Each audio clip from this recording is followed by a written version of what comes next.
안녕하세요. 사연 왔어요 톡톡입니다.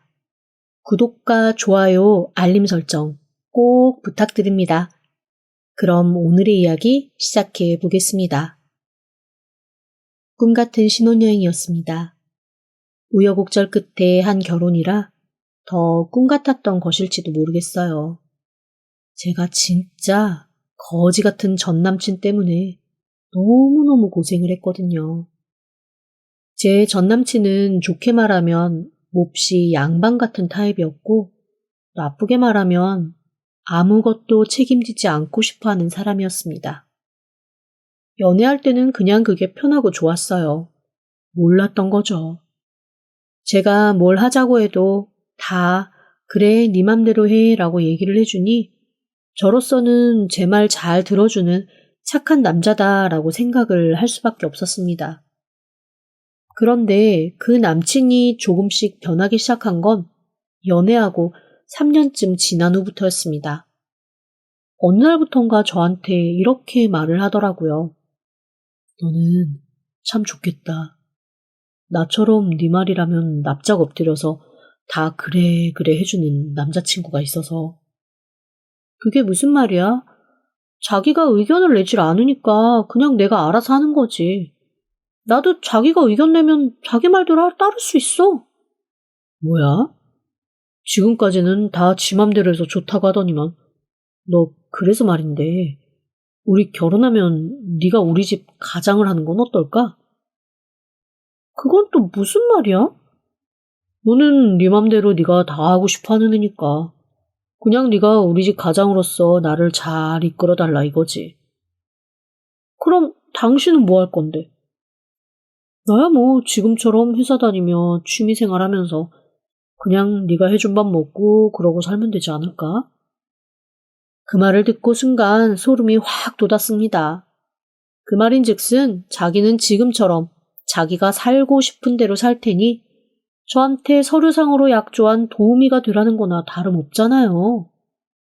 말이 좋아 가장이지 책임질 거 다 제가 책임지고 자기는 그냥 제 인생에 곁다리로 들어와 즐기며 놀며 책임지지 않는 삶을 살겠다고 하는 것과 같았습니다. 그 말을 듣고 순간 소름이 너무 돋고 갑자기 눈이 번쩍 떠졌습니다. 이 남자랑 결혼했다가는 정말 내 인생 완전 날려먹겠구나라는 생각이 확 들더라고요. 그래서 얼마 지나지 않아 그에게 이별을 고했습니다. 그런데 참 그렇게 평소에 그 어떤 것에도 집착하지 않고 다 네가 하고 싶은 대로 해라. 네가 알아서 해라. 그러고 넘어가던 그 남자가 제가 이별을 얘기한 그 순간부터 저한테 지독하게 집착하기 시작하더라고요. 자기는 절대로 저와 헤어질 수가 없다는 겁니다. 그런데 남녀 간의 사랑이 누구 한 사람 고집으로 되는 일이던가요? 제가 너무나 확고하게 그 남자를 떼어냈더니 그다음부터는 이상한 스토커 짓을 하더라고요. 어울리지도 않게 집 앞에 와서 서성이고 있다거나 저희 엄마 아빠한테 전화해서 엄마 아빠한테 제가 평생 들어보지 않은 걱정 어린 얘기까지 듣게 만들었습니다.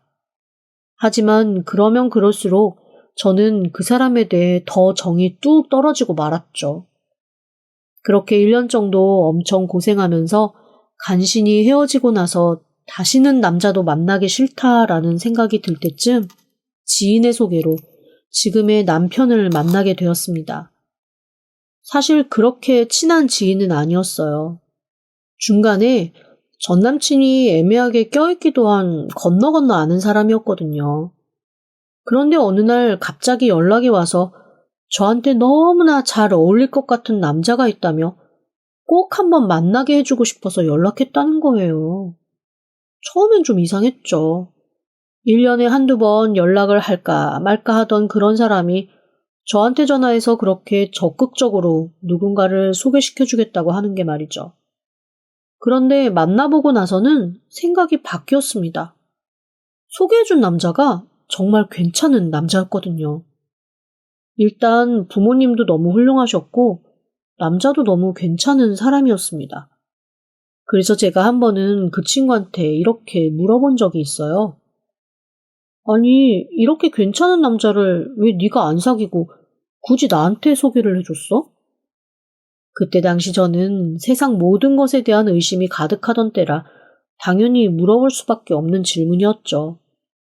그러자 그 친구가 당황한 듯이 주섬주섬 말을 가다듬더니 이렇게 얘기하더라고요.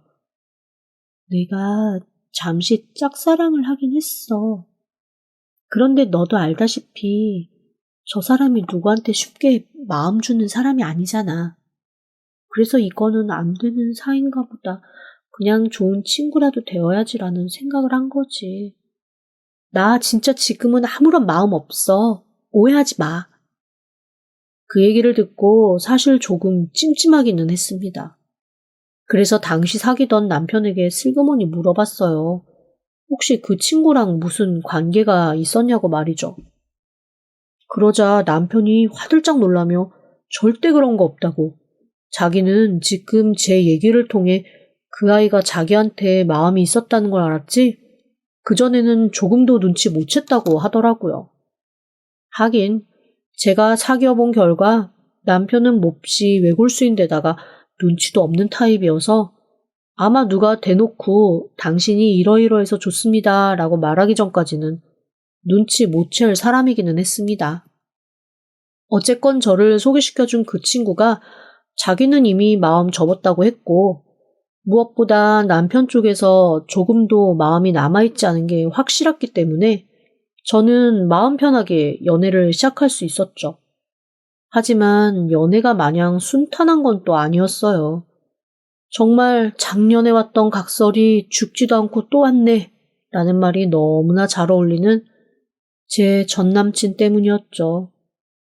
어디서 제 연애를 알고 나타났는지 저희가 데이트하는 장소마다 나타나서 눈물 뚝뚝 흘리며 제 앞에 무릎 꿇고 그 남자보다 자기를 선택해주면 안 되겠냐고 진상짓을 하곤 했거든요. 경찰도 몇 번 불렀습니다.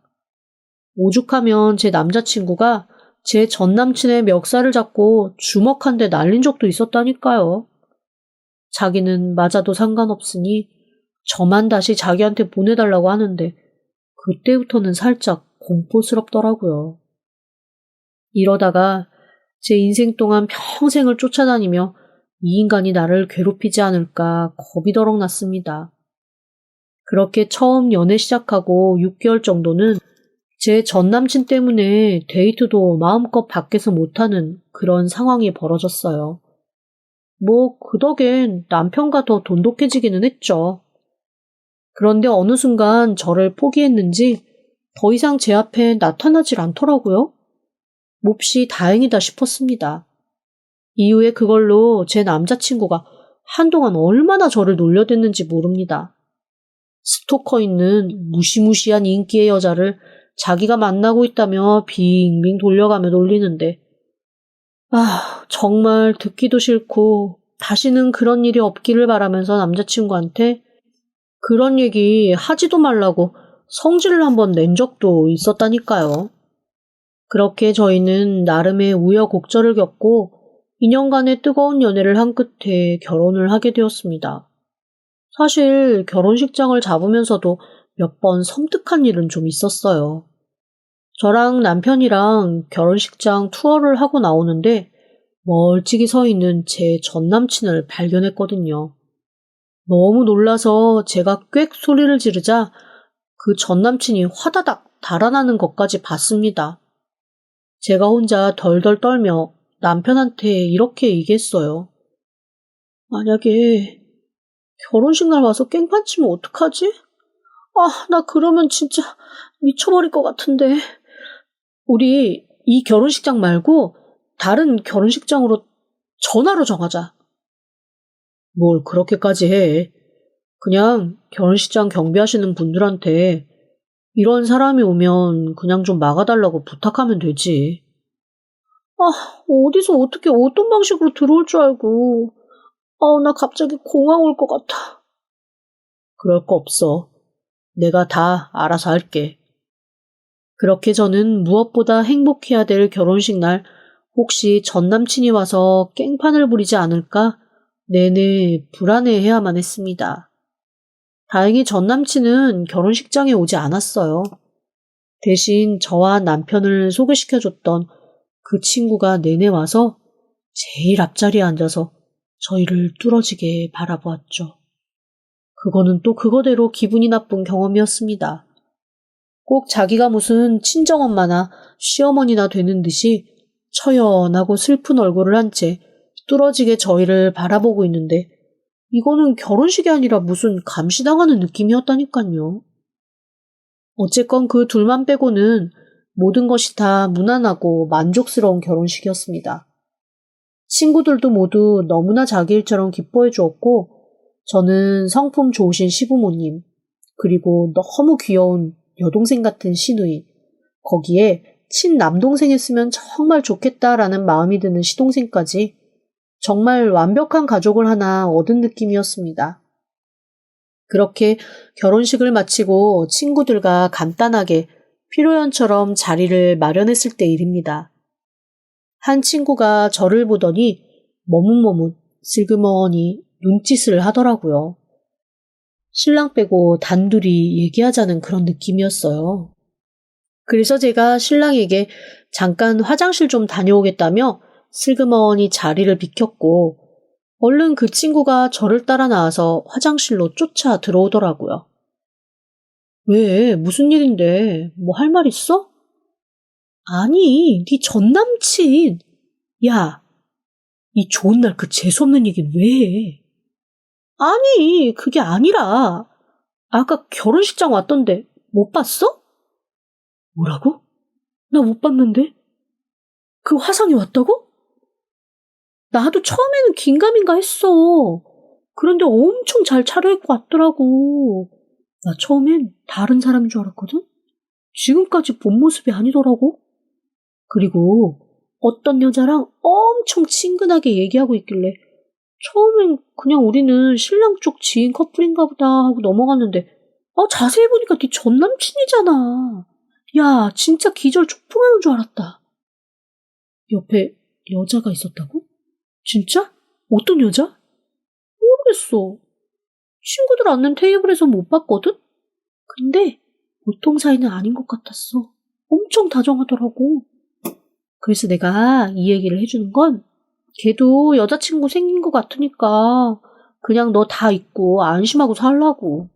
근데 내가 이거를 네 남편 앞에서 야, 네 전남친이 여자 생겨서 같이 결혼식 보러 왔더라. 이렇게 얘기할 순 없잖아. 그렇지. 고마워. 나 안 그래도 엄청 찜찜했거든. 야, 어떤 여잔지 모르겠지만 어쨌건 정말 그 인간 데려가줘서 너무 고맙다. 내가 백이라도 하나 사주고 싶은 심정이야. 야, 그런 여자한테 사줄 백 있으면 나한테 사줘. 이 기쁜 소식을 전해주는데. 그렇게 친구와 농담 반 진담 반인 대화를 나누고 나니 마음이 좀 편해지더라고요. 일단 전 남친이 누군가를 만난다는 사실 자체가 이렇게까지 저한테 기쁜 일인가 싶게 기쁘게 다가왔습니다. 누군가를 만난다면 더 이상 저에 대한 집착은 안 할 거 아니겠어요? 게다가 여자랑 같이 결혼식까지 보러 왔다고 하니 앞으로는 더더욱 저랑 연결될 일이 없겠다 싶은 생각이 들었죠. 그렇게 다 훌훌 털고 기분 좋은 마음으로 신혼여행을 왔을 때 일입니다. 방에서 한창 이것저것 정리를 하고 있는데 남편이 뭔가 떨떠름한 얼굴로 저한테 와서 이렇게 물어보더라고요.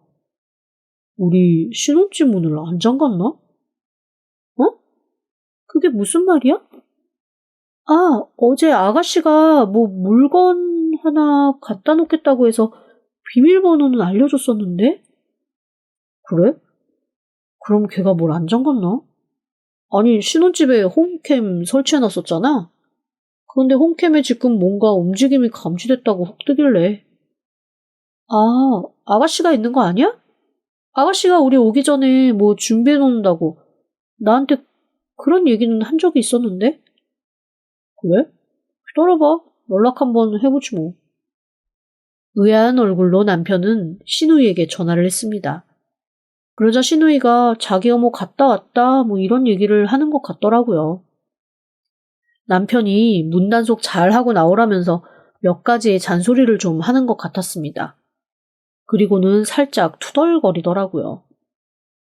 얘는 무슨 자기가 신혼집 차린 것도 아니고 뭘 이런 거 저런 거 갖다 놓겠다고 이렇게 난리를 치는지 모르겠네. 당신 부담스럽지 않아? 아니, 괜찮아. 나는 아가씨가 내 여동생 같고 너무 귀여워. 그래도 새언니 들어온다고 자기가 집에 꽃도 갖다 놓고 이것저것 하고 싶다고 하는데 얼마나 고마워. 그거 다 자기가 나중에 용돈 받고 싶어서 지금 수쓰는 거지 뭐. 아이고, 아무것도 안 하고 용돈 달라고 뻐기는 애들도 한둘이 아닐 텐데. 그렇게 뭐라도 하고 거기에 응당하는 대가를 주세요 하는 건 얼마나 귀여워. 그 정도면 난 충분히 줄 수 있어. 아이고, 우리 마누라 착하다, 착해. 어쨌거나 우리 때문에 정든 집 두고 이사 나간 거잖아. 얘기하다 보니까 새삼 어머님 아버님한테 너무 죄송하고 감사하다. 우리한테 그 집 주시고 시골로 내려가실 줄은 정말 몰랐어. 내가 워낙 짐이 많으니까 내 짐 빼서 이사하느니 그냥 짐 별로 없는 부모님이 이사하시고 우리가 거기서 사는 게 낫다고 판단을 하신 거지. 내가 공부도 좀 오래 했고 취미도 많고 어쨌거나 그 넓은 집 3분의 2가 다 내 짐이니까 앞으로 차차 정리하자. 우리 아이 낳고 아이방도 만들고 하려면 안 그래도 방 하나씩 하나씩 정리는 해야 돼. 남편의 말을 듣고 한국에 돌아가자마자 일단 하나하나 방 정리부터 해야겠다라는 생각을 했습니다. 사실 좀 작고 아담한 전셋집에서 시작을 해볼까 했었는데 부모님이 사시던 주택을 물려주고 시골로 내려가셨어요. 처음에는 그러실 거 없다고 펄쩍 뛰었는데 부모님이 안 그래도 그렇게 말씀하시더라고요. 워낙 제 남편의 짐이 온 집안에 한가득이라 그 짐을 빼려면 이사 나가는 거나 다름없다고 차라리 당신들이 평소 하고 싶었던 시골 생활 이참에 시작하시겠다고 말이죠. 그러면서 2층 집에 지하실까지 있는 그런 집을 저희한테 넘겨주셨습니다.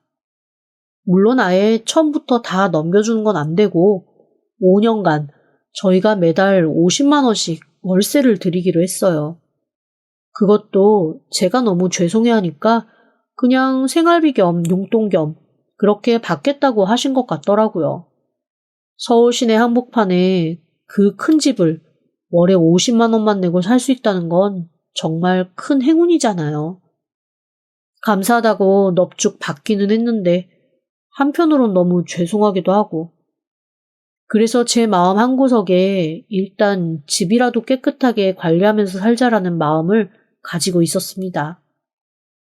그렇게 신혼여행이 끝나고 집으로 돌아왔을 때의 일입니다.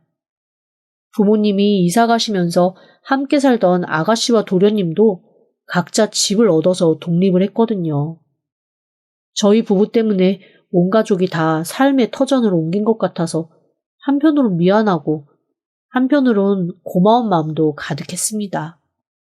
마지막까지 짐을 옮긴 시누이가 온 집안을 아주 깔끔하게 잘 정리해두고 세상에 자기 몸보다 더 큰 꽃다발을 예쁘게 집에 꽂아두었더라고요. 저는 저 때문에 이사 나간 것 같아 미안했는데 카드를 보니 덕분에 드디어 독립할 수 있게 되었다며 오히려 시누이가 저한테 고맙다고 하는 거 있죠. 그 애교스러운 카드와 집안에 들어서는 순간 감싸는 향긋한 꽃향기가 저를 행복하게 했습니다. 그곳에서 저희는 신혼생활을 시작했어요. 신혼집은 위에 방 2개, 1층에 방 3개, 그리고 지하에 창고와 방으로 쓰는 공간이 3개 정도 있는 곳이었습니다. 그중 방 하나는 오래전부터 부모님이 창고처럼 쓰셔서 아예 잠가놓고 안 연다고 하더라고요.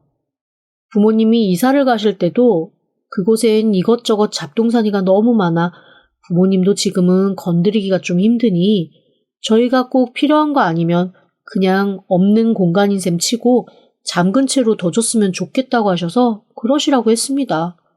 어차피 저희는 지금 있는 공간만으로도 충분히 차고 넘쳤거든요.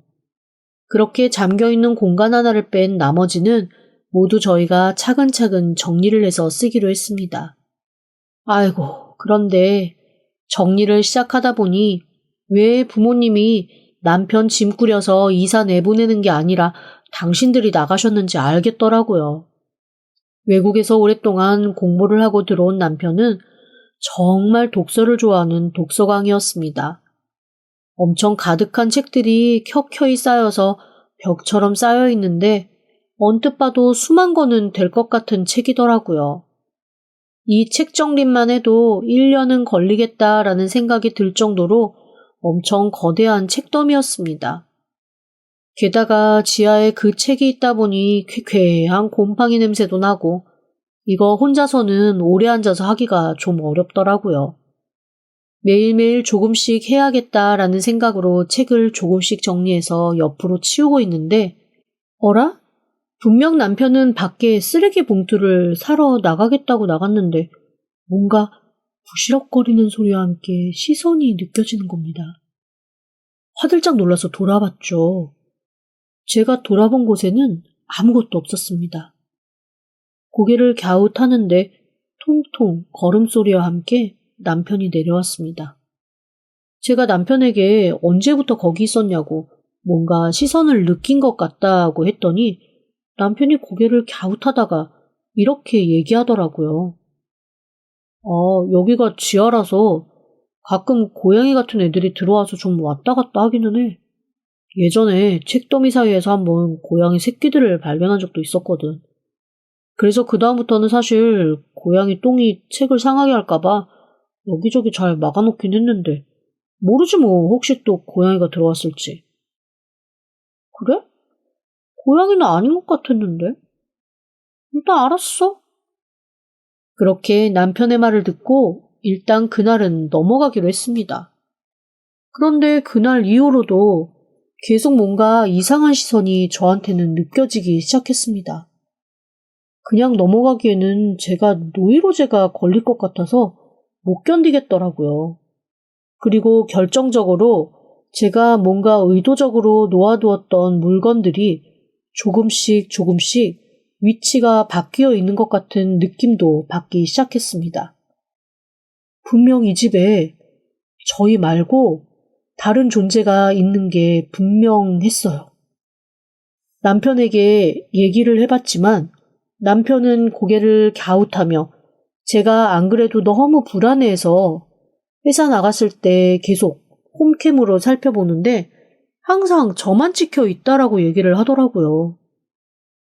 그러면서 저에게 너무 큰 집에 오래 혼자 있어서 약간 노이로제처럼 오는 게 아니겠냐며 그냥 바깥 출입도 좀 하고 빨리 복직 준비도 하라고 그렇게 얘기를 했습니다. 사실 결혼하고 저는 바로 아이를 가질 생각에 회사에 퇴사를 신청하기 전 밀렸던 휴가를 다 쓰고 있는 중이었거든요.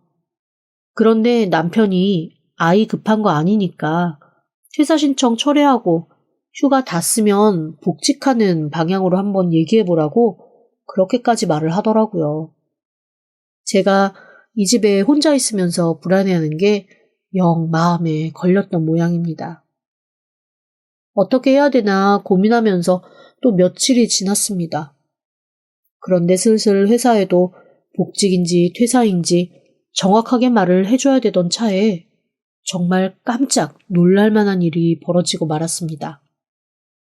제가 밖에 나갔다가 몇 걸음 가지 않고 다시 집에 되돌아온 적이 있어요.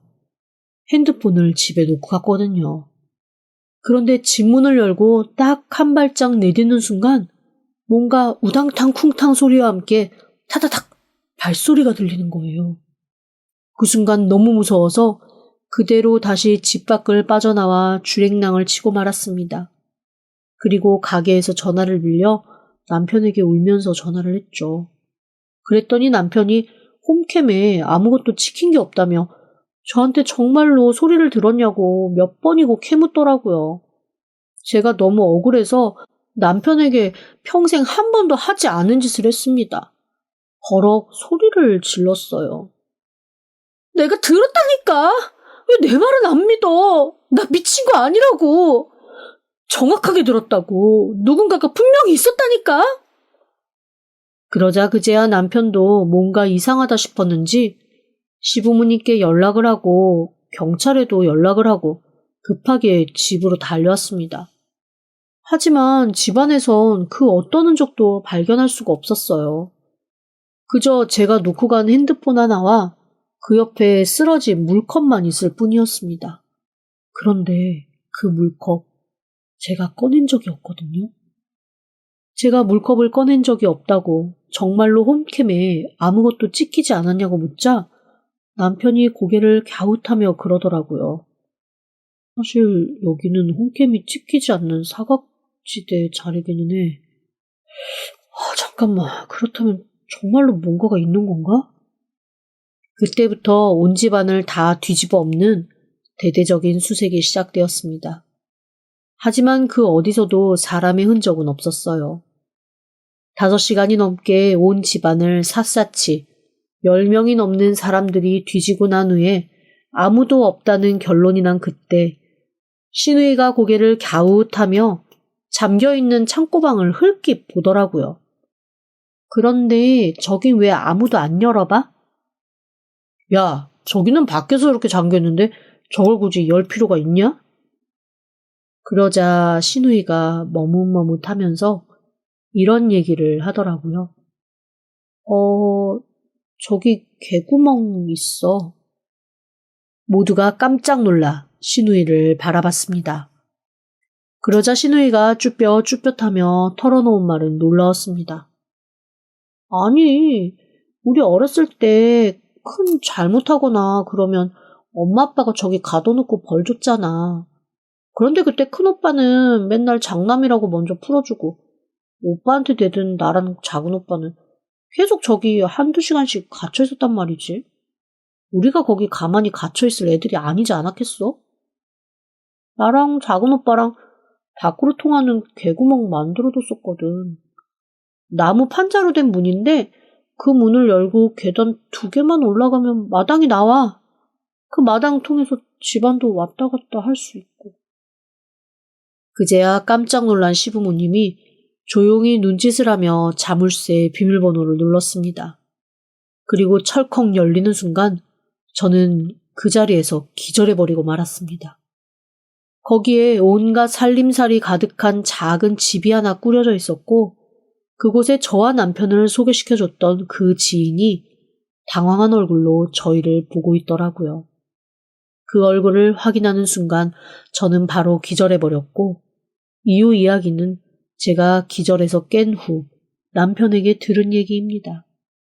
저랑 남편 둘 다 스토커가 붙어 있었던 거였습니다. 아무리 들이대도 요지부동인 남편을 보고 속을 끓이던 그 여자가 마침 저와 전 남친이 헤어진 걸 알고 저한테 접근한 거였죠. 즉, 내 것이 되지 못하면 남의 것으로 만들어 계속 두고 보리라 같은 변태짓을 하기로 한 겁니다. 그리고 본인은 제 전 남친을 꼬셔서 계속 제 곁을 맴돌게 한 거였어요.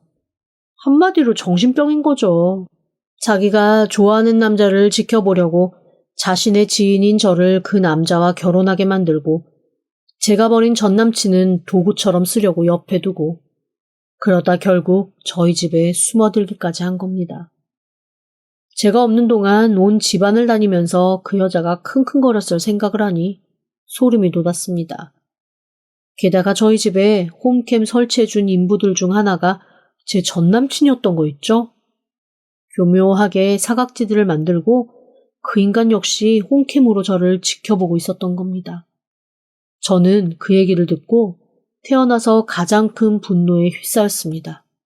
이 두 인간을 철저하게 응징하지 않으면 발 뻗고 잘 수가 없겠더라고요. 일단 둘을 경찰에 넘긴 건 물론이고 정신적 피해에 대한 보상, 소송도 걸었습니다.